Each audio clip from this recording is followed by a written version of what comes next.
Expert in dry wit and humor and purveyor of urban cool, Fran Lebowitz, the cultural satirist, will be appearing for one night only in Pittsburgh. This is happening at the Carnegie Music Hall on Friday, March 3rd at 7:30 p.m. The star of the Netflix series Pretend It's a City will be in conversation with moderator and writer Damon Young. After the talk, there will be a 30-minute Q&A as well as a book signing. If you don't bring your books, that's okay, because books will be available for sale at the event, courtesy of Penguin Bookshop. Tickets are on sale now at Ticketmaster.com.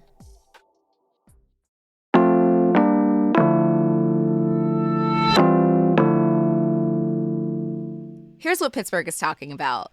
Fish fry season kicks off on Friday, but the tradition to pack church basements and VFWs might be observed a little closer than the actual holy season of Lent.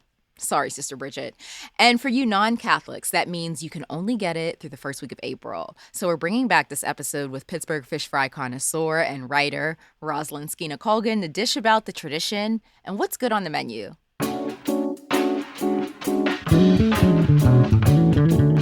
It's Thursday, February 23rd. I'm Morgan Moody, and this is CityCast Pittsburgh.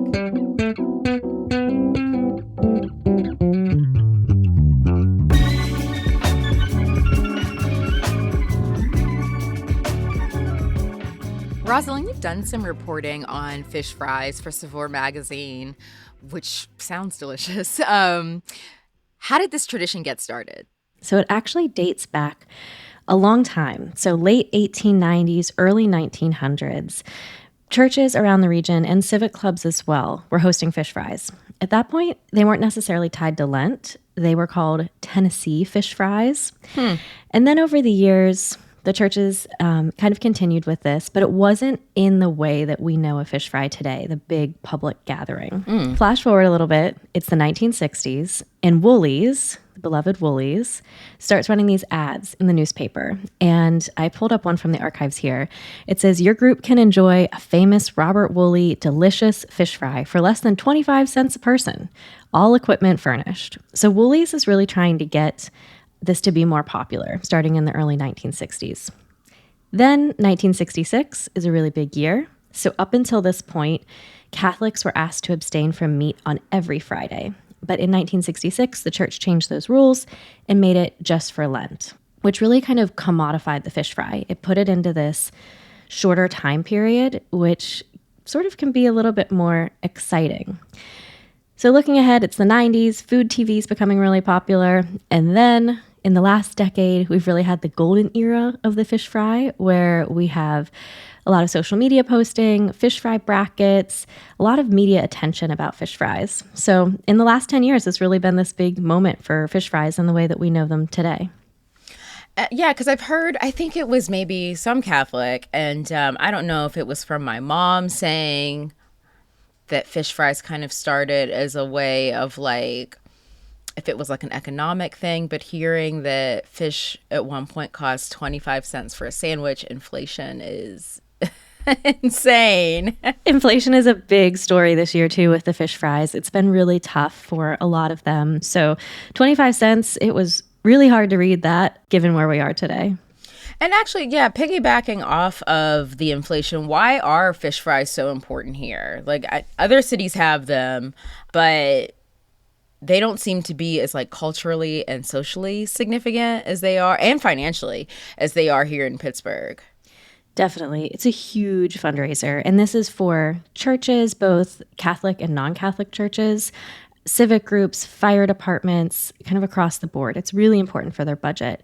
I talked to someone at Swissvale Volunteer Fire Department, which is a really popular fish fry, and he told me that the fish fry makes up half of the fire department's revenue. Wow. So this is huge. And obviously having a well-supplied, well-prepared fire department is something that's important in Swissvale and every community. So it's really crucial for their budgets.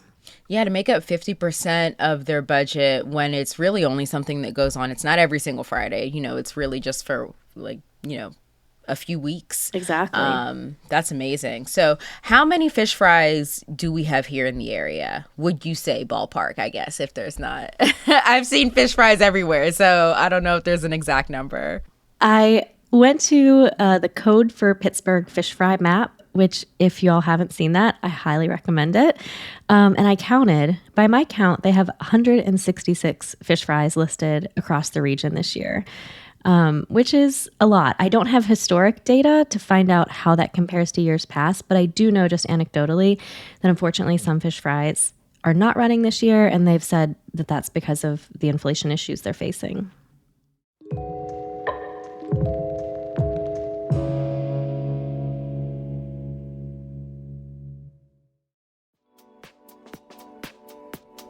My upstairs neighbor just installed a basketball hoop in his living room, so it's time for me to start looking into buying a home. That's why I recommend checking out the How to Buy a Home podcast. Before I listened to the podcast, I didn't even know what questions I had. Now I'm starting to make real plans. Host David Sidoni has years of experience helping first-time homebuyers close on houses they thought were impossible. His How to Buy a Home podcast is a free resource that breaks down what you need to know to make buying a home a reality. Like, will your mortgage be more than your current rent? David can guide you through the next steps that are right for you. Start listening to How to Buy a Home podcast today at howtobuyahome.com or wherever you listen to podcasts. Have questions? Ask David directly at howtobuyahome.com. Visit howtobuyahome.com and make this the last year that you rent. So, okay, if you have lived under a rock or if you just moved here, Rossilynne, what can you expect from a Pittsburgh fish fry? Like, set the scene for us.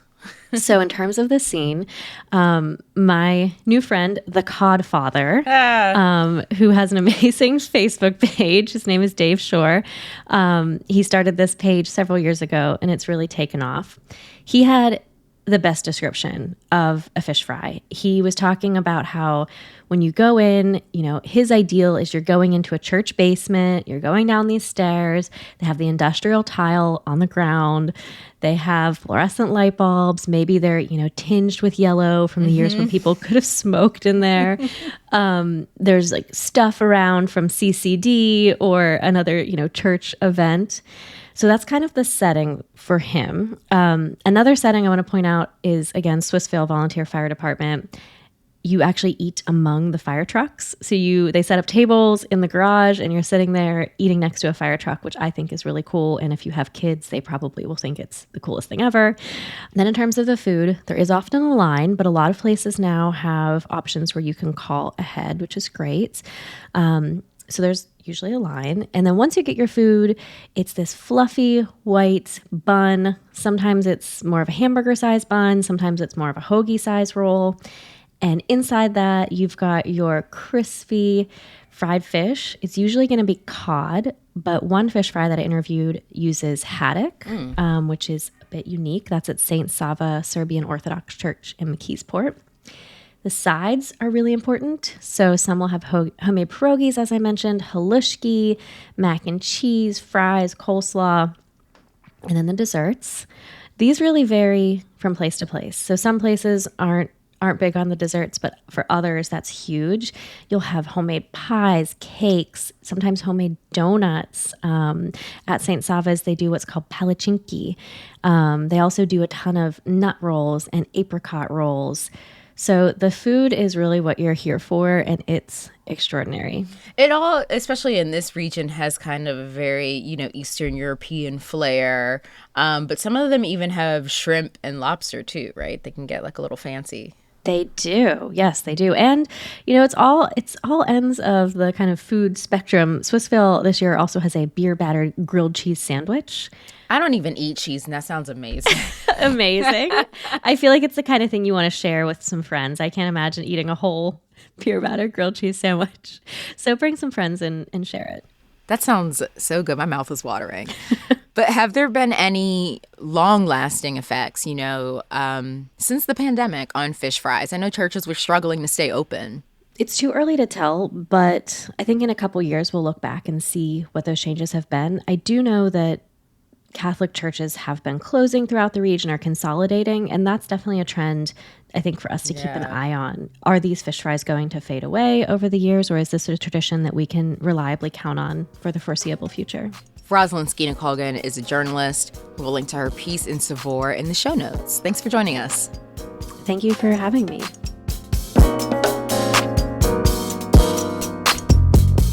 And a little more news before you go.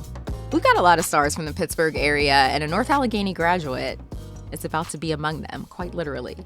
NASA astronaut Woody Hoburg is getting off this planet with 3 other astronauts for the SpaceX Crew 6 mission.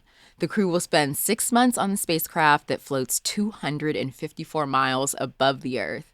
The astronauts will spend their time conducting scientific experiments in the weightless environment, and you can watch the launch if you're up at 2 a.m. on Sunday on NASA's website. And the Humane Animal and Rescue of Pittsburgh's Wildlife Rehabilitation Center are making dozens of southern flying squirrels feel at home.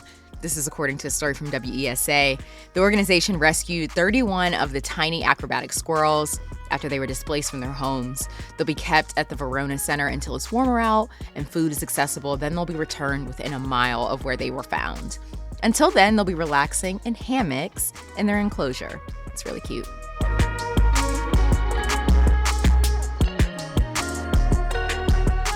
That's all for today here on CityCast Pittsburgh. Thanks for hanging with us, like those squirrels. If you enjoyed the show, tell your friends, rate the show, leave a review, and of course, subscribe to our Hey Pittsburgh newsletter. We'll be back tomorrow morning with more news from around the city, so we'll see you then.